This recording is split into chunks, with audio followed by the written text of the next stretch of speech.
Hello everyone and welcome along to the Panto podcast. This week I have something very special for you. It's the first of a two-part interview with the Patton Brothers, Jimmy and Brian. Now Jimmy lives in Maltby in Yorkshire and Brian lives in Cranbrook in Kent.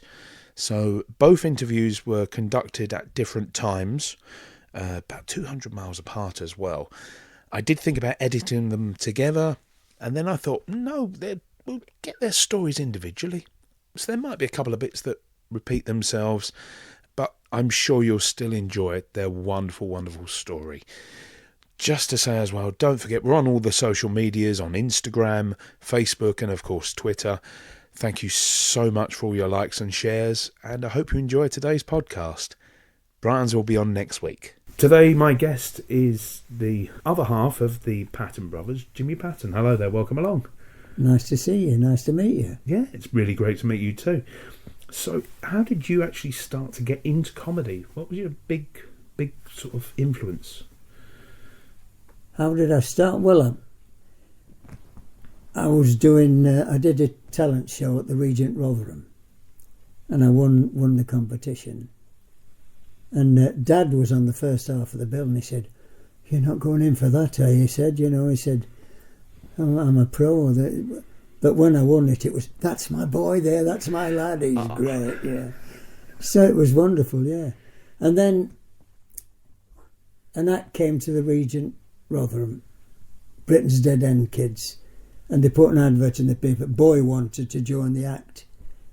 So there's a bus strike at the moment, we lived up in Kimberworth, and Mum took me down there. I was only 14, almost 15. And I did a comedy song and a few gags and a little tap dance, and they said, and I joined him straight away. So that's how I got in. So Dad didn't want you really to tread the boards? Oh, he did, but that week, he didn't know if I was good or anything. He thought I'd show him up, that's why he was a bit panicking. But then when I won, it was, that's my boy there, good lad. Bless. Was Dad always funny then? Always a great comic, Dad. Wonderful comic. I did a summer season with him at the Happy Valley Llandudno when I was 18. Dad was the comic and I was second comic, and we did double acts together, and it was wonderful just working with him, Brilliant comic, sketch comic especially. And then in Panto he played Buttons, and then later on he played Dame and that, so. What about the growing up? Was it a funny household? Oh, it was wonderful. Yeah. It was great because, I was the eldest, obviously. And then as the lads came along, but of course Barry and Paul came along a lot later, so by then I was away touring on stage. So, it was brilliant. Was Dad as funny off stage as he was? Yes, he was. He was great, yeah. Wonderful man. He was called Jimmy Elliott, which is our name. But there was another Jimmy Elliott in show business, did animal impressions, so Dad changed to Gene Patton. So then when I started off as wee Jimmy Elliott, little but good. That was my bill matter, yeah, because I was only little then. And then I changed my name to Jimmy Patton, because Dad's name is James Patton Elliott. So I'm James Nightingale Patton Elliott. Dad used to do a song in the act. He was a siffleur as well as a comic. And he did this number, Sing Nightingale, Sing On. And Mum loved it. So I was the firstborn, so it was James Nightingale Patton Elliott. Oh, how lovely is that? Yeah, she was great, she was. And then when Brian made his appearance, what's the age difference between you both? 2 years and 3 months. I'm that much older, yeah. But like I say, I was touring in pantomime, principal comic. I was in... my first panto was at the Alexandra Gardens, Weymouth, with the Britain's Dead End Kids, and David Lodge, the actor, was top of the bill. It was touring panto in those days. We did a week at the Alexandra Gardens, Weymouth, then a week at the Grand Doncaster, and then a week at the Playhouse, Swindon. So that was getting about a bit, And And then later, I was principal comic in Dick Whittington. And then when I went in the forces, obviously when I was 18, I had to do my national service. But as soon as I came out, straight into Panto again. When did you decide to bring Brian on board? Well, he was still at school, obviously. Yeah. So I did Panto. Then it got to 1953 and we decided we'd do a trio with our sister Sheila. We thought that would be good, the Patton Brothers and Sheila. And then we thought, well, no, because young girl, she'll want to get married and it might... So we decided just to do the Patton Brothers. And that was 1954. We got all the suits and everything all ready and the we had maroon suits, maroon straw hats, trilby hats. We had maroon tap shoes. Everything was all there. And we went to the City Varieties Leeds and gave an audition. And the bloke loved us and we joined the show straight away. So we toured straight away in this review, Honky Tonk. That was when strip shows had just started, you know. So no, I don't know. But theatres were closing and they started putting comedy reviews, but with the odd strip piece in, you know. And we toured with that for 18 months. Theatres all over the country, everywhere you went, there was theatres everywhere. It was wonderful. And our first Panto together, me and Brian, was at the at Wimbledon Theatre, the Wimbledon Theatre, Chinese Policeman. And that was the first of our 58 Pantos together. So it's 58 years we did Panto together as the Patton Brothers, which was wonderful, you know. And then separately you did how many on your own? Well, I'd done 4 before I went in the forces. So that's 62 you've knocked up over your lifetime. Yeah, wonderful. And may I ask now how old you are? I'm 87 now. 87. Started when I was 15 and 87 now, so... Have you ever tried to work out how many people you've made laugh over the years? No, I've never thought of that. But it's been a real pleasure, been wonderful. And Panto is obviously the greatest audience you could have, because they're there waiting to be made laugh, and the kids love it, the parents love it, and we love it, so it's great stuff. Did you go to Panto as a child? Oh yeah, I used to go and see Dad, of course. Yeah. Saw him at the Empire, Rotherham, at the Hippodrome. I saw him all over the place. And it was wonderful when you walk into the theatre and the dressing room and you can it's like the show, smell of the grease paint, the roar of the crowd. It just wonderful. The atmosphere as you walk into a theatre and backstage and you can smell the grease paint and the thrill of seeing all the pros all getting dressed. I remember that the first time I looked in one dressing room and there were 2 gays, obviously, but you didn't call them gays in those days. And they were all dressed, well, in just the sewing and that, and they got the makeup on and the wigs, and I thought, crikey. That was the dames, obviously, the ugly sisters. So that... Was that an eye-opener then? It was, yeah. At that time, though, that was... Yeah, of course it was, yeah. Yeah. Yeah, and when we toured in this Honky Tonk, there's a chap who he was with us in Panto, Barry Chatt he was called. He always played Dame, and he was really gay, you know. He used to wear makeup all day and one of these lovely camel hair coats. And he came to see me and Brian in the show at Camberwell Palace. And he said, oh, I'm going that way in the bus. So we got in the bus and he was packed and we're sitting there. Oh, but darling, he said, and he's doing all this. We thought, oh, crap. Everybody's looking on. Oh, darling, they said, Franklin Gray used to love you. He was the head of the Dead End Kids and he thought you were wonderful. And we're all trying to cover ourselves up because, like you said, nobody knew about gays. It was illegal? It was illegal, of course it was. And he used to go in the full slap and everything on the buses and everything. Different times, though. Oh, it was different, yeah. How have you found audiences then over the years? Have they changed much for you? No, not really, no. We had to change when you'd been doing Panto and our variety act and everything, and then you had to go into clubs, doing these working men's clubs. You used to have to do about 4 or 5 spots, so you had to change everything round, and see how the audience went. And then when the nightclubs opened, they wanted about 45 minutes, because when you tour in variety, all you wanted was about 12 minutes, and that was it. You got to stick to your time.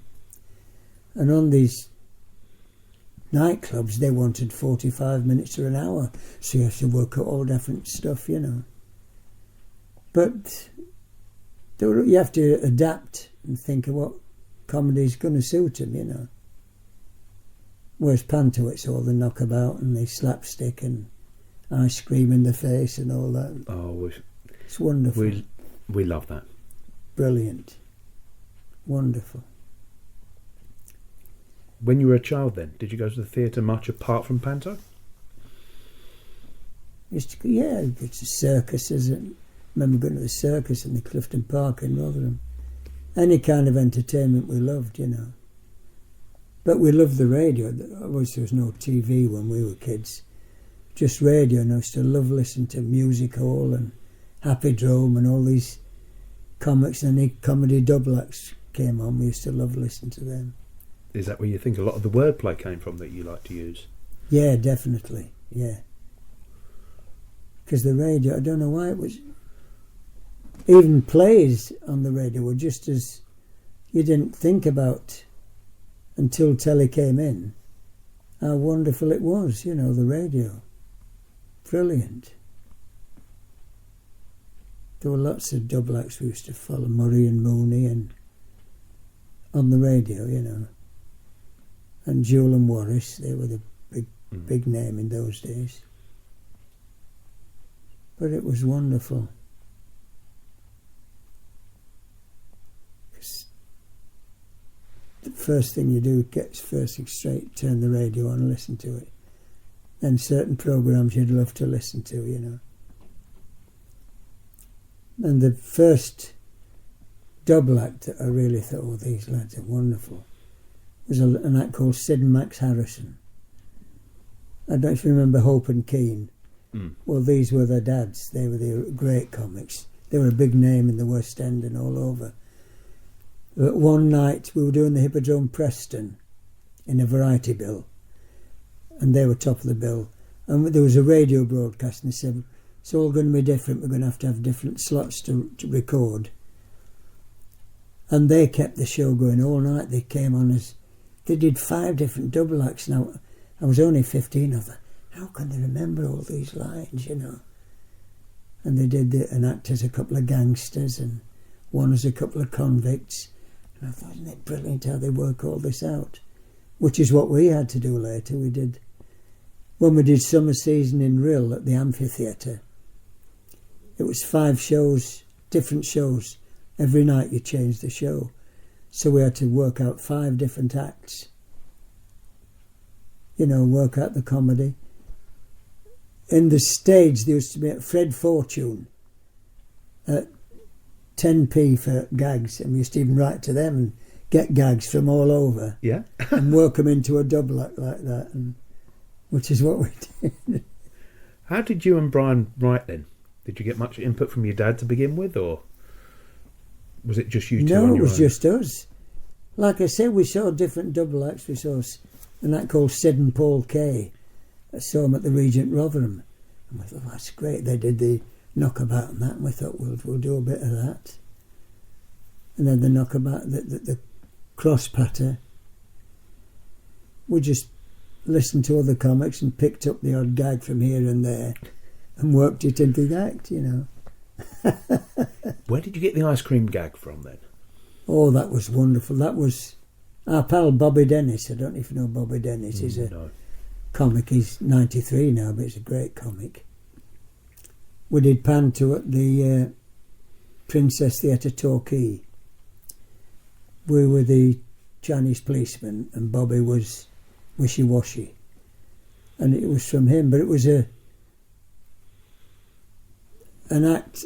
2 writers they used to put in the stage. They wrote all different sketches, and you just used to get it from them. And once we got it, then we just use it all the time. You know, the ice cream gag, which is. But it gets, even nowadays, it gets rose. The same gag we did all those 40 years ago. Pantomime, love it. The kids love it, and the parents. Timeless. Yeah, it is. Pantomime is. And the comedy's timeless. And obviously when little kids are laughing and the parents, the grandparents, all laughing, really is comedy, isn't it? That's comedy. Was it always comedy you wanted to get into? Yeah. Well, I think, no, when I was young, I used to go to films and think, oh, crikey, I'd love to be in films. I wanted to be like a leading man like Errol Flynn. I thought, oh, I'd love to be like Errol Flynn, all that. But then I went to, I thought, well, if I'm doing a bit straight acting, I thought I'll have to get elocution lessons. So I went to somebody in Rotherham teaching me how to say tuppence. But I felt they said, you don't just do it here. You've got to do it when you're on the bus or anywhere. Keep practicing the posh things. But I felt such a Birkin. Get on the bus, say, could I have a tuppence halfpenny, please? And you'd think everyone's looking, oh, what's this? We're in Yorkshire here. And I'm doing, you could have a tuppence halfpenny, trying to be posh. And I thought, well, forget that. Forget that. But like I say, I was on my own in Panto 4 or 5 times before we started the double act. And I did Make 'Em Laugh, the one that Donald O'Connor did. Mm. So I had this dapper suit and hat and did Make 'Em Laugh, Make 'Em Laugh. And it used to go great, yeah. Did you throw yourself around as well? Oh, yeah, yeah. And falls all the time. Trip, bang, do the falls. After a while I thought, I must put something on my elbow here, because the stages are hard, obviously, you know, but anything for a laugh, go be bump down flat, crack. Great. Did you ever injure yourself? Not doing that, no. No, it was wonderful. And what was it like then, actually going on stage as a double act? Did you prefer it as solo or double act? Well, yeah, once you start, it was wonderful as a double act, great. Afterwards, it's a bit funny, because when we did summer season in Berwick and Haggerson Castle, there were two holiday camps, and the boss said, oh, I'd love to have you work with me for the season. He said, but don't think I can afford a double act. He said, unless, he said, Jimmy, you could be entertainment manager at one theatre, Brian could be at the other, and then during the week you get together and do all the shows and everything. And at the very first you had to go on your own. That felt funny. I used to go on singing, Make 'Em Laugh, Make 'Em Laugh, and then gags with the audience. And it did seem funny, because I'm always looking here, because Brian's here. I'm always on the right and Brian's on the left. And it did seem weird working, and he said the same. At first, working on our own, but then obviously during the week we're back together doing all the shows, so it was fine, yeah. And then later on, as you said, you've moved out and you were on your tours and stuff like this. Then the other two came along. What was that like? Barry and Paul. Barry and Paul, yeah. Yeah, well, they used to come and watch us when they were that big, when they were 3 and 4, coming to see us. At Rill, when we did summer season, we did 4 years there. They used to love it and come and see us working, and in Panto and everywhere. And then Barry went off on his own with an act. And then later on, they start with a holiday camp, as Yellowcoats like they did. And then, but then of course we didn't work with them, obviously, because they're a double act, we're a double act, so we didn't work with them until years later, when they got a break. They did this Chuckle Vision, which got clicked straight away. The bloke gave them a chance, And they said, you could do all these bits. They used to get odd actors in doing part. They said, you could do it. And that's when I got in, and Brian as well. As Mr. No Slacking I was, and I was in 45 episodes. It was wonderful, great. Touring all over the country, filming. Loved it. You did the Chuckle tours as well, didn't you? Yeah, after that we did the big shows, 2-hour shows we used to do, with all the big scenery and costumes. We did 20 years touring them, all the theatres with them, which was excellent. Because that was later in our career, so it gives us a boost straight away and lifted us up again. Got to know people all over the country again, and on Facebook and all this, who saw all the shows and they loved it, you know. Was it nice seeing people who had grown up watching you having children? And oh yeah, because we get photos even now. When they come and see the show, they bring the kids about this big, and we stand at the stage door and get photos. Then sometimes come, oh, there's a young lad, teenager, and they say, oh, this is them. They were kids when they first came to see you, now they're here. And they're still loving it, and now they're 14 and 15, you know. When did you decide to retire then from the Chuckles? Well, the tour, they weren't putting them on telly anymore. You know, they were BBC, because they were on, 20 odd years, 25 years. And for some reason they decided they weren't going to use them anymore on there, so that was it, more or less. Once we did a couple of years still touring, but business wasn't the same, because if you're not on TV all the time, if you're on TV, that's it. Oh, I must go and see them, you know. So that's really why the tour actually stopped. But it was wonderful while it lasted. Did some great shows there. Brilliant. When you were around for, sounds terrible saying this, but when you were around for sort of the emergence of TV, yeah, how did that affect theatre shows? Well, it did, because all the theatres started closing. That's when you had to go and start working the working men's clubs and the nightclubs, because all the theatres were, like I said, every town had a wonderful theatre all over the country. And then business just started dropping off because of TV. People said, oh, we can stay at home and watch shows rather than go out. So it did, that's what killed the theatres, TV. But then going into TV as well gives you that other outlet. So it all worked out in the end, you know. When you two then had the holiday camps that you were managers of, yeah, did that affect it at all? The TV, did that affect the emergence of TV? Did that affect the holiday parks much, or? No. The people didn't seem to bother back then. They just have a great night out at the holiday camps, you know. They all come for a drink and see the show and all. Yeah, no, TV didn't affect them. By then it had settled down, knowing that if the theatres were closing, there were all these clubs and holiday camps where, because we did 12 years for Butlins in the holiday review show, you know. Mm. We were the comics in the review show. Not with the Redcoat show, that was that's the Redcoats, obviously. But we'd do a big show in the theatre, and then later we'd go into the Pig and Whistle bar and do a show there. But there we could spice it up, you see. How would you spice it up then? Well, we'd do all the nudist gags and all things like that. Oh, I see. And they loved it. Oh, they love it. A little bit suggestive. Oh, yeah, that's what they love in the bars. In the theatre, obviously, we do the clean, good knockabout, slapstick and everything. In the bars, you just one or two, not bad language, but all double-meaning gags, all the nudist gags and all stuff, and they used to love it. Fall about this. And we had the actors, there was a rep theatre at Butlins as well, and they came to see this. Oh, it's wonderful how you can hold an audience like that.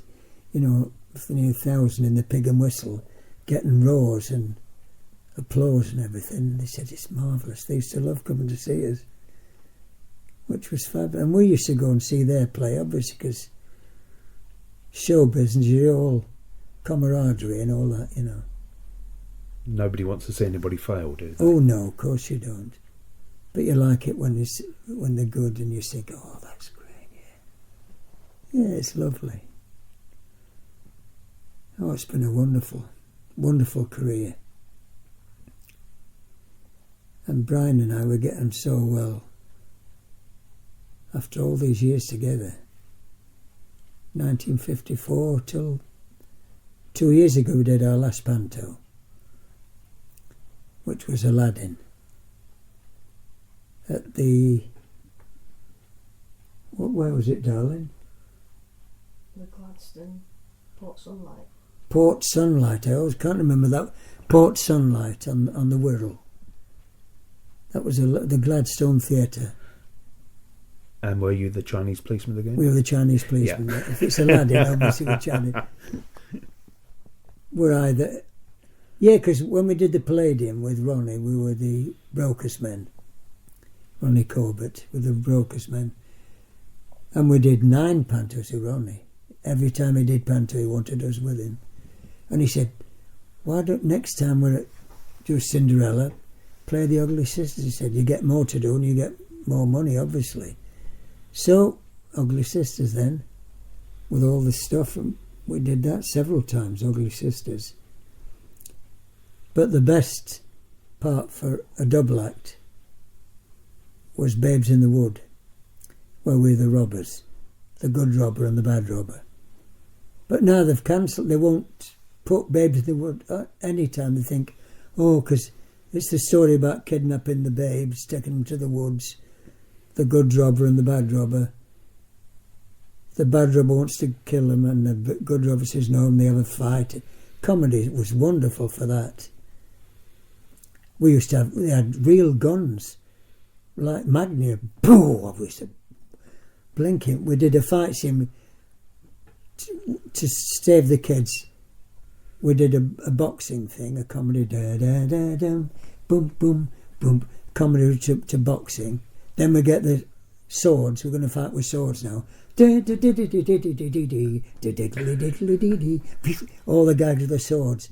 And then we said, right, guns now. Oh, back to back, face each other, march, and they all walk back together, walking together and turning, where are they?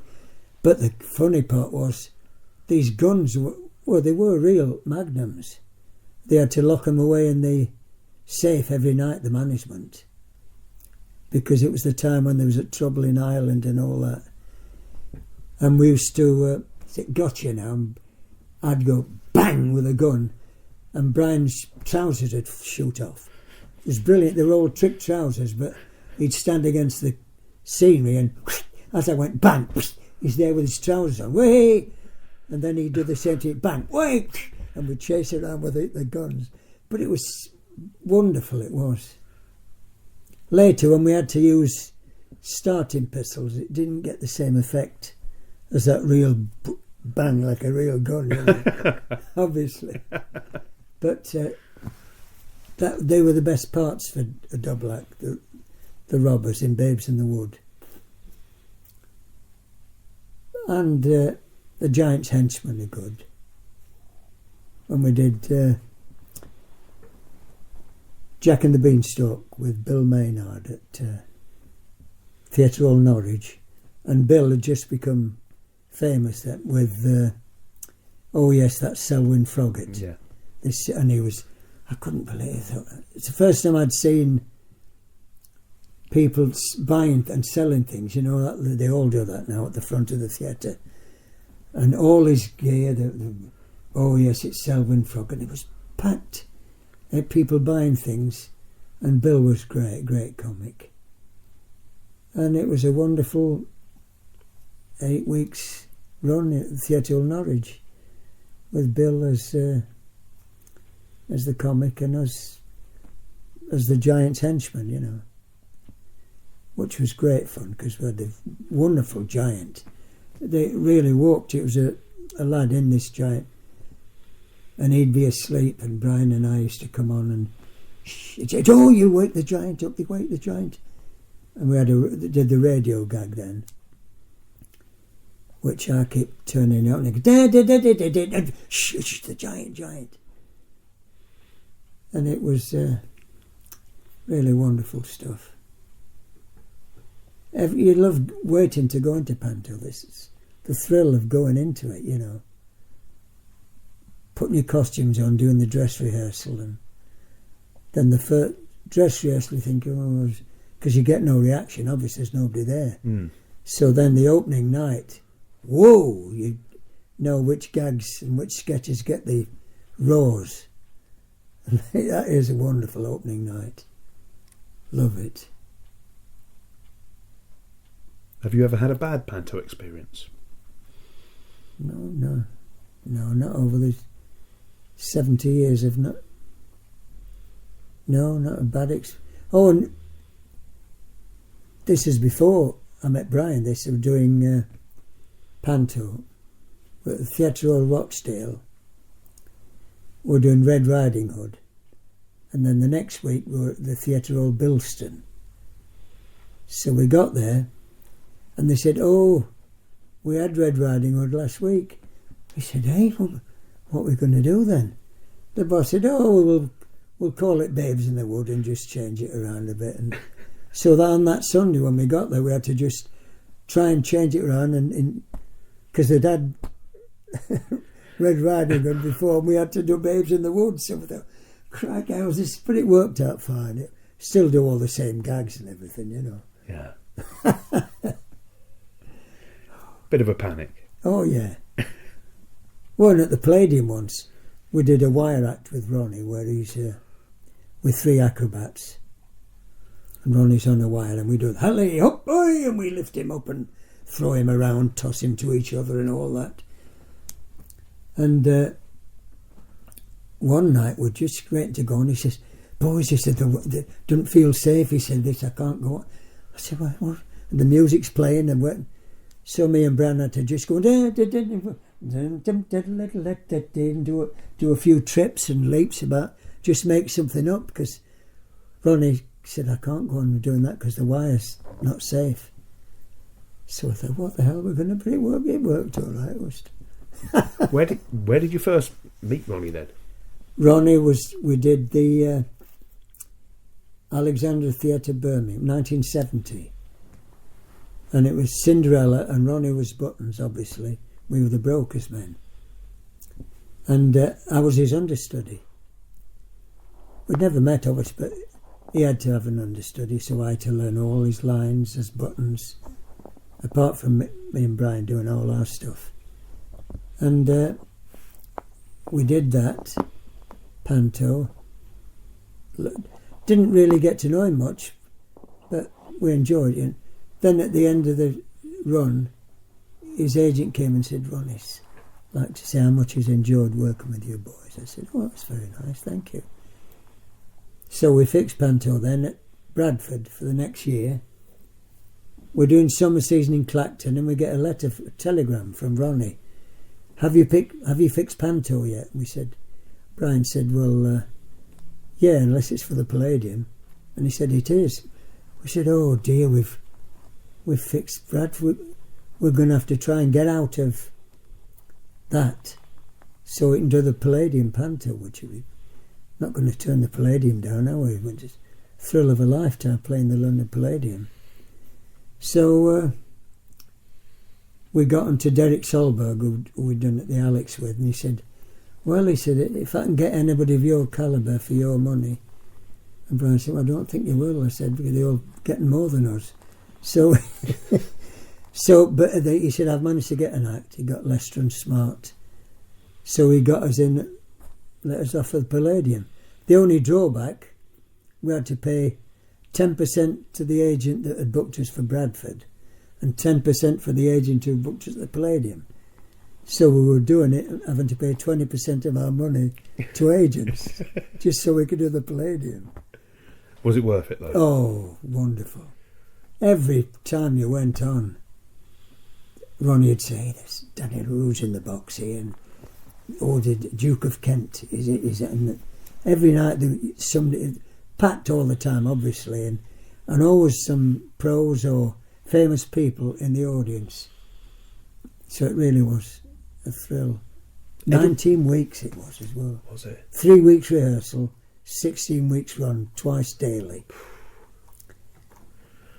Really was wonderful. Everybody knows the Palladium is the absolute best theatre in the world. Yeah. What is it about that theatre? It's just as you walk on. When we did Sunday night at the Palladium, which we'd done 1962, we were doing Panto at the Alex again, and they rang up the agent, said, "We've got a new compere going into the Palladium, and we want you to go on with him and do a tap routine." So I thought, now, is it Roy Castle? I thought, Roy's a tap dancer. And we thought, who else is there that taps? And they said, Val Parnell was talking, they said to Norman, it was Norman Vaughan who was going to do it, and they said, would you like Bruce to come on with you and say, "Hello, Norman, this is what it's like, I've been here all this time." And he said, "No, I don't really, because they'd be looking at Bruce and comparing me with that, you know." So then they said, Val Parnell said, "Oh, get somebody like the Patton Brothers to come on and do a dance with it." Oh, he said, "Great." So they did. He came up to the Birmingham, rehearsed one day, and then we went down and did it live on the Sunday. Wonderful. It was filming at the stage door.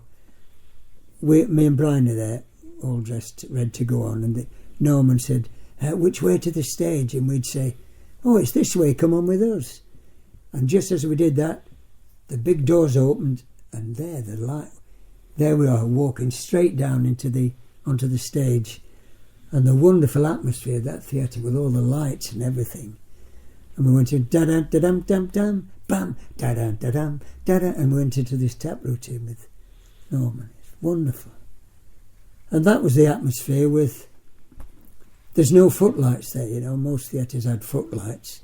This was just in this stage, and the huge expanse, and right up to the top. And it's just a thrill just walking on there, you know. Wonderful. Still your favourite theatre then? Oh, without shadow of a doubt, yeah. Although we loved the Victoria Palace as well. Brian probably mentioned we did Panto there with John Inman and Arthur Lowe and Ian Lavender. And that was a wonderful experience as well. And we had a lot more to do in that Panto, obviously. Because John Inman, he was Mother Goose, and he let us do all our double acts and everything. He was a wonderful man, John Inman. So was Ronnie, obviously. Like I said, he asked for us every time he did a pantomime. He wanted us with him. And you became firm friends over the We years, did, yeah. He put a lovely bit in his book as well at the end about me and Brian.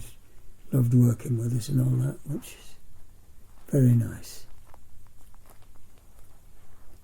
What's been your favourite part of pantomime then? Any particular routines that you've loved doing more than others, or?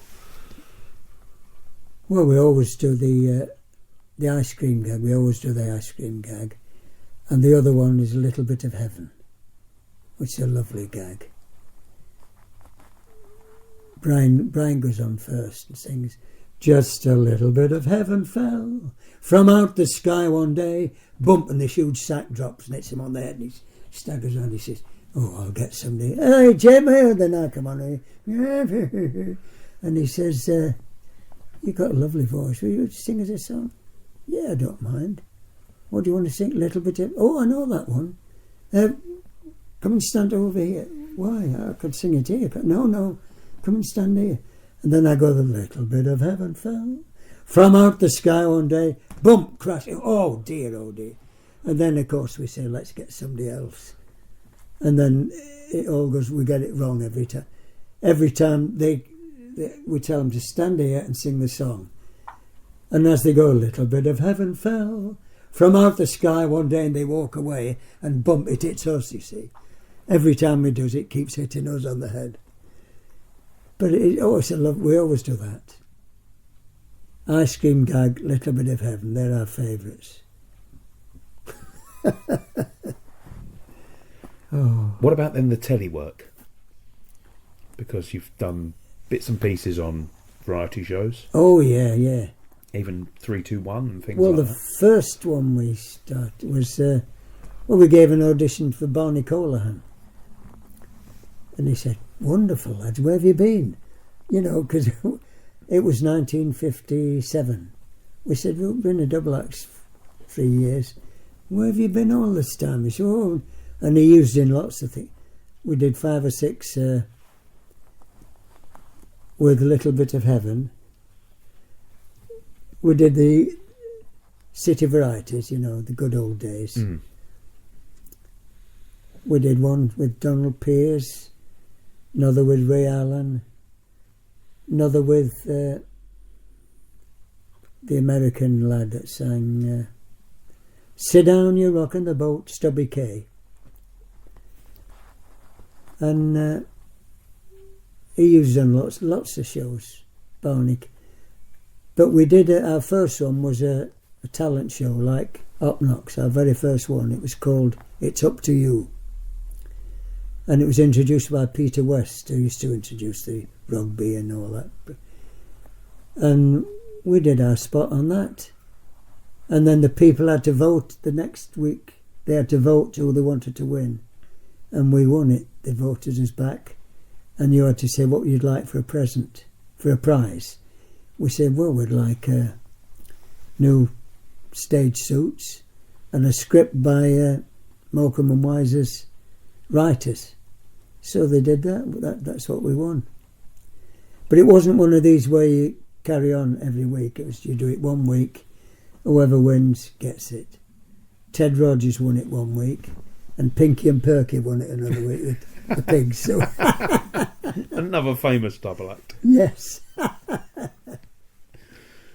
Yeah, and then as I say, we did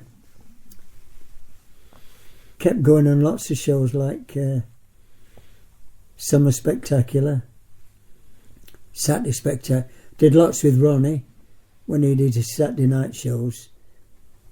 We came on in one, well, you couldn't do it now, but we came on as the little trio, us Blacktop and Ronnie Blacktop as a little tart, and doing the do. But now you can't black up. You'd say it's not politically correct, which is ridiculous. But that was one.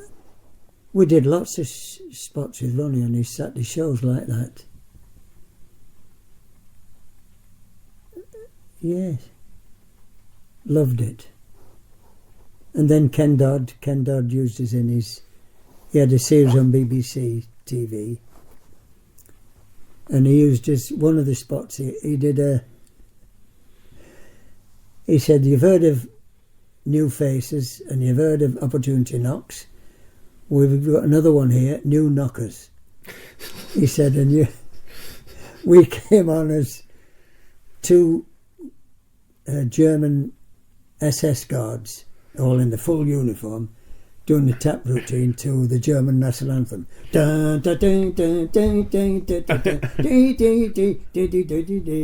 Heil! He had some great ideas, Ken. He was a wonderful character. Who's been your favourite to work with then over the years? Well, I've mentioned them already, I think. Oh no, Leslie Crowther as well must be one of the best. Leslie Crowther, wonderful man. When we did Panto at Nottingham, we did 3 years with him. When we were at Nottingham, I got 3 coach loads of friends and family to come and see the Panto, and they loved it, you know. And after the show I said, Leslie, would you mind saying hello to... Oh, okay. And he went on all 3 buses, spent half an hour talking to everybody, signing the things, then on to the next coach, and the next. Just what a lovely bloke he was, you know. And John was the same, John Inman. He was he'd sit in the stage door and wait for everybody till they'd all gone, signing his...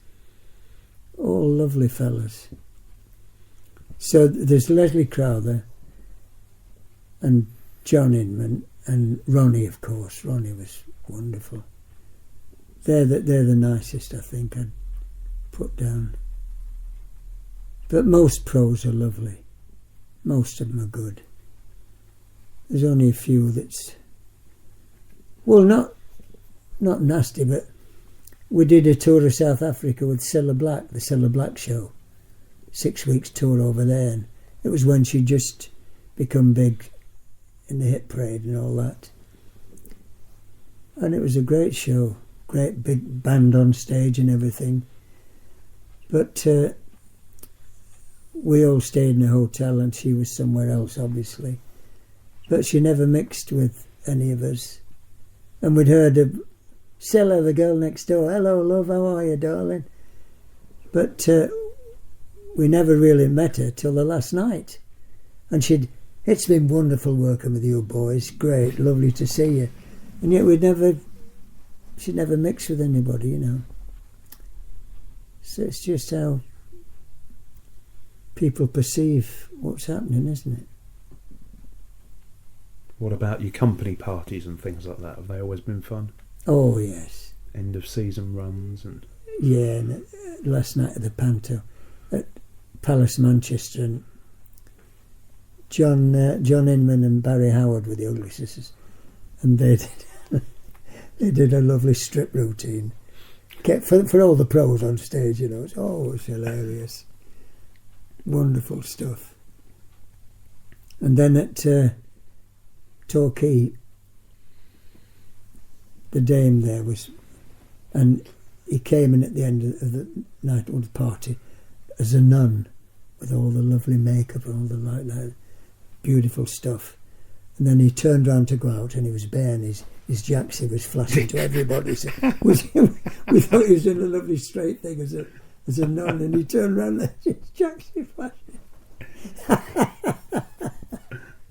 Oh dear. So who makes you laugh, or who has made you laugh over the years? Oh, Benny Hill was my favourite. Benny Hill's my favourite British, and Dick Emery.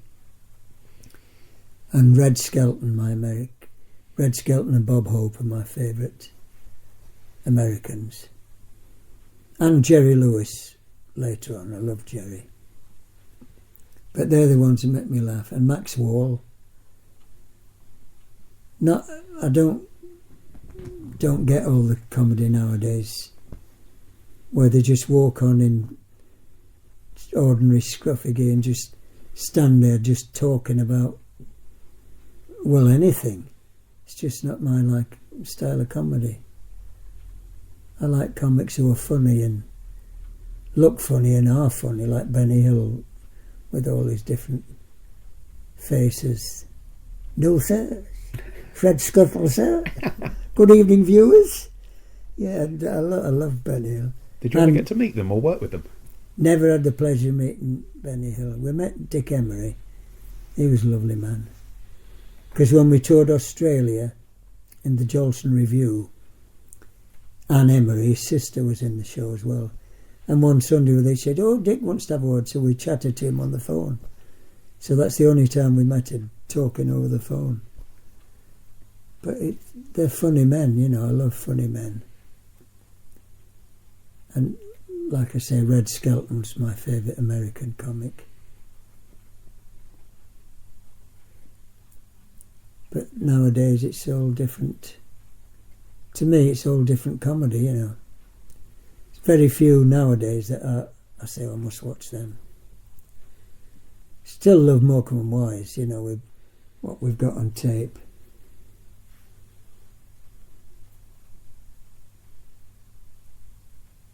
And Roy Chubby Brown, I think he's a funny lad. I know it's rude and you can't put him on telly, obviously, but he's still funny. The gags, very funny. And he's a great pianist as well. He plays the piano. And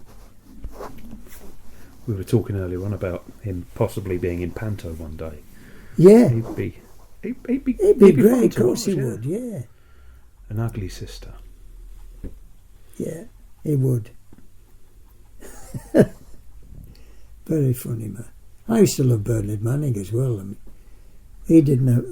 Well, when they did the comedians at the Palladium, they couldn't do any blue stuff there, and yet he was still just as funny. And Ken Goodwin was funny. He was... I like the comedian Frank Carson. Nowadays they knock them over their old style, but they were still funny. You listen to them now doing the gags and I'm still laughing. What do you think about YouTube then? Because we spoke briefly on the phone about YouTube. But... Oh, we love watching YouTube, yeah. I mean, the things you can remember but you might never have seen, and you can get anything on there, can't you? You just think, oh, I remember so-and-so. I wonder if it's on here. You just put it on YouTube and there you go. You got everything on there, haven't you? There's a lot of you on there. I know, which is great to be able to have that, isn't it? People who haven't seen you or remember you and want you can look back and see all the different acts we did, which is lovely to look back on. And it's good for us as well. Think, crack, we used to dance at that speed and all that, you know. People might not believe you and go, look at this. That's it. That's him. That was that then. Oh, crikey, yeah. What would be your advice then to double acts, up and coming double acts? Well, you've got to get your own style, haven't you? And do an act. Don't just... I mean, nowadays, these ones I keep on about on Channel 4, they walk on and do then they say, I've been so-and-so, good evening, and walk off, and that's it. We were acts in those days. You start off with a number, you do your gags and your comedy, then you finish off with a song and dance or whatever you do. I mean, all the great comics and everything always did a song to finish an act. You don't just walk off and say, hello, I've been... Harry Sheekham used to finish the great song as well.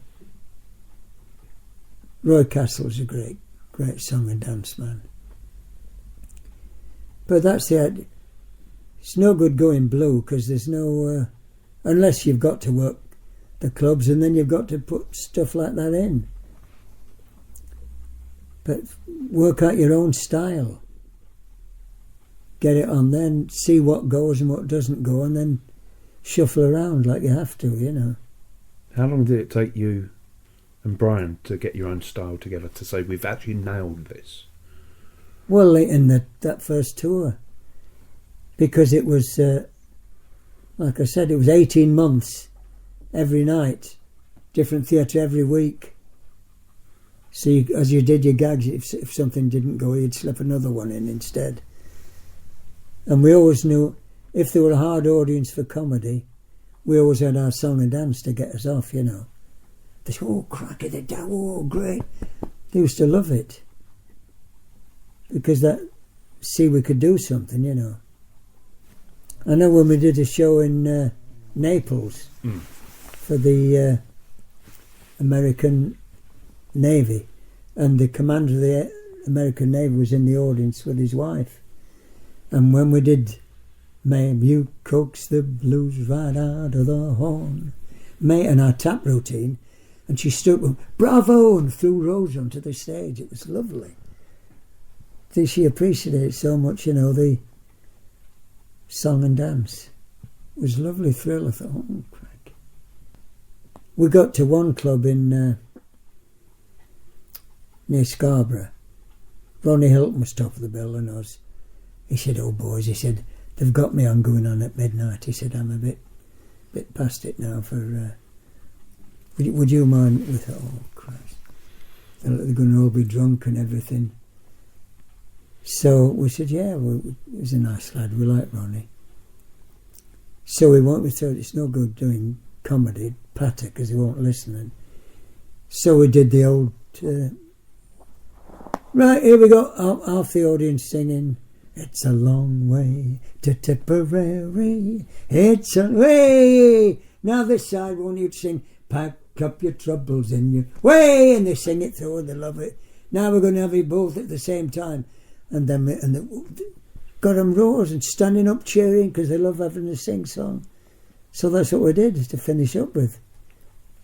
Instead of doing Patto, we did the old routine where they all sing together and you were better than you were the best. And it got cheers. So there's always something you can do to please whoever's in the audience, you know. But like I said, the first time I went on at Haggerston Castle, and Brian was the same at Berwick. And I had to go on, I thought I'll open this with the 4 girl dancers. And so ladies and gentlemen, and I used to think, things look swell, things look great, gotta have the whole world on a plate. And I thought, oh, but this is good, this. So I did all that and the girl dances, brilliant. And soon got into the thrill of, then you had to do all the competitions and knobbly knees and all that. And I did a quiz every night sit in the front of the stage and do a quiz for them. So you adapt to wherever you are and whatever type of audience you've got. It was wonderful.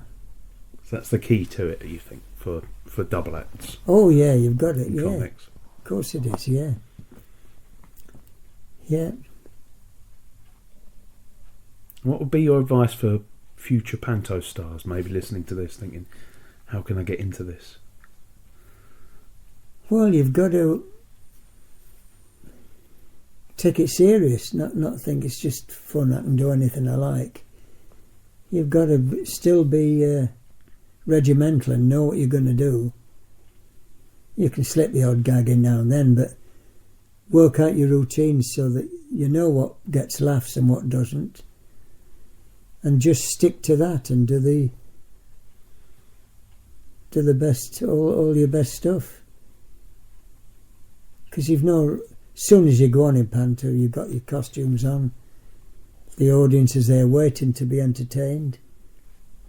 No problem, it's lovely, you know. Whereas if nightclubs and that, or working men's clubs are all sitting and you come on, yeah, the Patton, they look round and say, oh yeah, and then they carry on with the thing. They're not really, half of them are just waiting for the bingo, you know. A couple of years ago when you retired from the business. Yeah. Well, we didn't actually retire then. We'd done that Panto, and I'd booked to do Panto the next year. Somebody rang and said, will you play Dame for us at... And just after that, I fell and broke my hip. So I had to say, well, I can't do it, I broke my hip. So that really, Brian said, oh, I'm not bothered doing it anymore. But I couldn't do it then because I broke my hip, so that retired me, more or less. That's a shame. Yeah. Otherwise I'd have probably still been doing Panto. Oh. Can't we put you in bubble wrap? And just... That's it, yeah. What was it like then, donning the frock the first time? Well, I'd done it before because for Dougie Chapman, we did a summer pantomime at Skegness. So I played Dame there. But no, it's... If you've got the style, your comedy, your movements and all that, you got the dress on and as I come on I do the funny walks and all that with the things and a little trip. And did you have a voice? Did you make a special voice for that character, or? Yeah, just a bit. Hello! I said, hello, is everybody, how are you? Hello there. Oh, yeah, you just do I. You get into it straight away. As soon as you go and put the frock on, the voice comes with it, Does it? Oh yeah. Well, it's come to that part of the podcast where I like to ask people their dream panto, where you can choose any pantomime you like, and you can choose your dream cast. You can be in it, or you can be sitting in the audience, and they could be present or past people. You could have worked with them or never worked with them before. Yeah, it'd be the Palladium, obviously, for the theatre and the atmosphere. It'd be Babes in the Wood because we love playing robbers. Love playing robbers. So you'd be in it. Oh, yeah. Yeah. Who would you want to be alongside? Well, that's... Again, I'd have John Inman as Dame. This is a dream thing, you know. Yeah. And Leslie Crowther's a lovely man. And he was such a funny bloke. A lot of people just think of him as game show host, you know. But on stage and off, he was funny man. Very funny man. And, one of the greatest I saw was Stanley Baxter. Saw him in pantomime in Glasgow, and he was superb. And his TV shows were the best. So I'd have Stanley Baxter in it, yeah. I think I'd have Stanley Baxter and Ronnie as Ugly Sisters, because they did that together years and years ago. So it'd be nice to have Stanley Baxter and Ronnie Corbett as the Ugly Sisters. Who'd be your leading lady? Leading lady, yeah. That is a question. There's been so many of it. Vera Lynn, which we did the TV in her heyday, you know. But in like all these years, usually the top of the bill have been male. Not big names as the girls, you know. I can't think of what I'd have as the girl. Who's one of my favourite singers then? Oh, Jill Day. I'd have Jill Day. She was lovely, beautiful woman and a lovely singer, but she died young. But I'd have Jill Day as the principal girl. So that's my lineup for the... Well, Jimmy, thank you so much for taking part in the Panto Oh, podcast. I've loved every minute of it. It's been a pleasure. Thank you. To think that you're so interested in Panto and keeping the thrill and the story of pantomime going and alive. It's got to be done. It's got to be documented. It has. I'm glad you're doing it, kid. And remember, no slacking.